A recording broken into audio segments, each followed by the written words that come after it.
Okay, so now that I've finally stopped laughing at some of y'all, let me clarify a few things. Y'all know I love to dive deep, but one of the few times I don't read y'all the article, y'all try to make a big deal about it. Let me briefly go over this. This article from Time Magazine, Earth has a second moon for another 300 years. I posted this article, astronomers only just noticed that a fake moon has been following the Earth since 100 BC. Y'all got mad because I used Daily Loud, so I'll use Business Insider. You can see the headline. No, I'm not going to read the article. Here's one from the Weather Channel. You can see the headline. Let's just take a little glance at the article.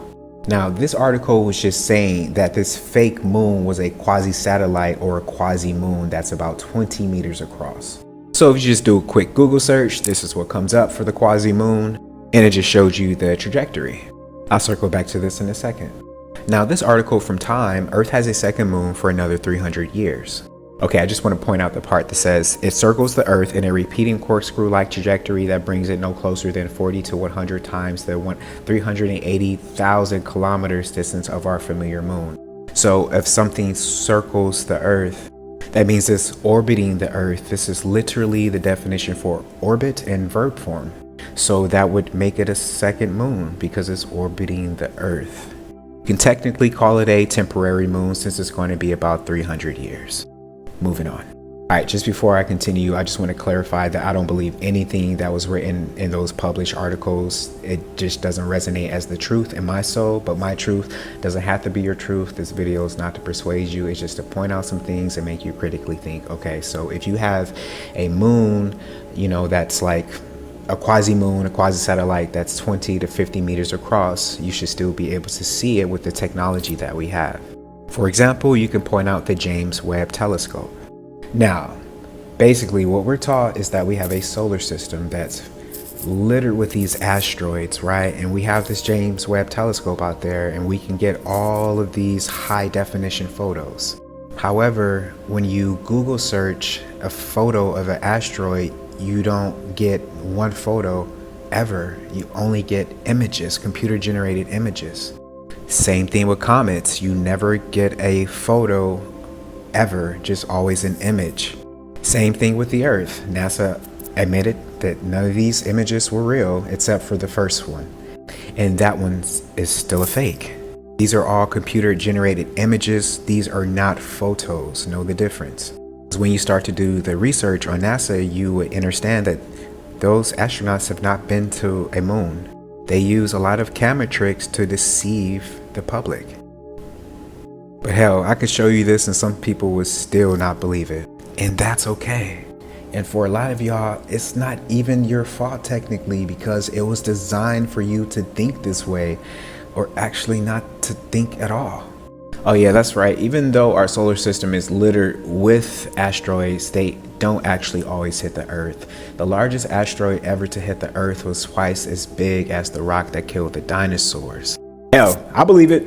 Okay, so the first thing, if you hit me back with a real photo of an asteroid or a comet or a satellite or of the Earth, I might just stop making videos. But I can promise you, nobody's gonna hit me back with a real photo of anything. Number 2, this is from the History Channel, 1969 moon landing. On July 20th, that's my incarnation day, 1969, American astronauts Neil Armstrong and Edwin Buzz Aldrin became the first humans to ever land on the moon. About 6.5 hours later, Armstrong became the first person to ever walk on the moon. And the final manned moon mission took place in 1972. If that's the case, how is this possible? Nixon talking to Apollo 11 on a landline phone with a picture taken from the moon in the background. Now, if this was our first time ever going to the moon, our first manned mission on the moon, how did they get this photo of Earth from the moon? Now, if you go to NASA's website, it's going to say the story behind Apollo 8 famous Earthrise photo, and they're going to credit that for this photo. Yeah, go ahead and pause and think about that for a minute. I mean, even the fact that he was talking to them on the moon via mission control, it takes at least an hour for radio signals to reach the moon and back. Of the moon is 236,000 miles away. But they had a clear radio signal and clear video feed. 1969. And the video feed was in real time. How is that possible? I don't know. go to the moon in a nanosecond. The problem is we don't have the technology to do that anymore. We used to, but we destroyed that technology, and it's a painful process to build it back again. It was about 26 billion to go to the moon. In today's price, counting for inflation, that'd be about 288 billion. We just sent Ukraine over 100 billion. So why can we go back?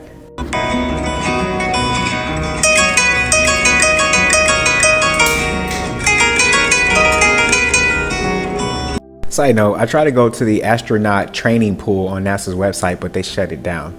Now, if we don't got the money to go back to the moon, who took this photo of the rover leaving the moon? Because I think y'all left somebody there, because we can't go back. Is he okay?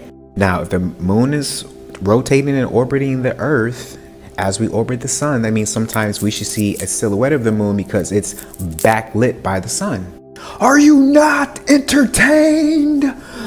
Okay, let me finish this off for you. So let me paint this little picture. You know, when you're going to watch a film, right?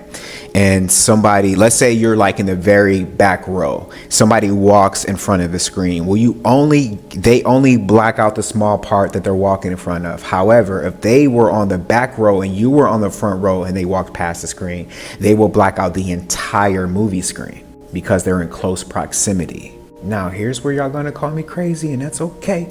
If the sun was 93 million miles away, then this would not be possible. Because I know sometimes for me, when I see the plane go past the sun, it blacks out the entire sun. That means it's in close proximity, which means the sun is inside of the firmament. It's a local sun. We weren't taught any of that in school, so go ahead, cognitive dissonance ensues. Also, if we had a moon that was 236,000 miles away, it would be impossible to see clouds behind the moon because our clouds are local, they're not in space. Hello? You see the clouds behind this moon? What about in this photo? Or in this one, the clouds are in front and behind the moon. Here's another one. I'll throw one more for you. You can clearly see the clouds in front and behind the moon. That's a local moon. Now this is really gonna throw you for a loop. And I might just be a lunatic for saying this. Okay, here's one patent. Illumination system including a virtual light source. This was in 1961 from NASA. Means for simulating certain environmental conditions for outer space in 1960 from NASA. Now I know you're probably thinking, oh, this is for their astronauts to train. Stop that. No, it's not. Space Simulator, 1961 from NASA, James E. Webb. Space Chambers, 1960. Beam Forming Apparatus, 1960. Now, I'm sure all of those patents are just for them to, I mean, it's not entirely hard to believe that you could have a local moon right here in the firmament. Now, this article says that their local moon supplies the same amount of light as streetlights, and it's to help them in case of a blackout, but that's a whole nother video. Now, let me just reiterate, you can believe whatever you want to believe. It makes no difference to me. Because ultimately, the message is going to touch who it needs to touch and awaken who it needs to awaken. Because believing that this is the size comparison of the Earth and the moon, right? But yet we see the Earth this size from the moon this size from the Earth. Well, it sounds like the system is actually being flawlessly executed. Because, answer me, if this is a real photo, who took this photo? Don't play yourself. Okay, so here we go. This is the full footage, but now I've enlarged it and I've run some brightness, contrast, and other things to make it more visible. As we swing over to the left side, the upper limb, the wave will come in on the left. There it is. Now, if you look down on the face of the moon underneath it, you can clearly see the wave traveling. As we always see, here comes the second wave. Now, this camera pan right here, look, it did not affect that wave one bit. That proves that it is completely nothing to do with equipment. And at this point, we've seen enough lunar waves that those who have been paying attention and watching the evidence, we know what we're looking at here. 5D Mystery School.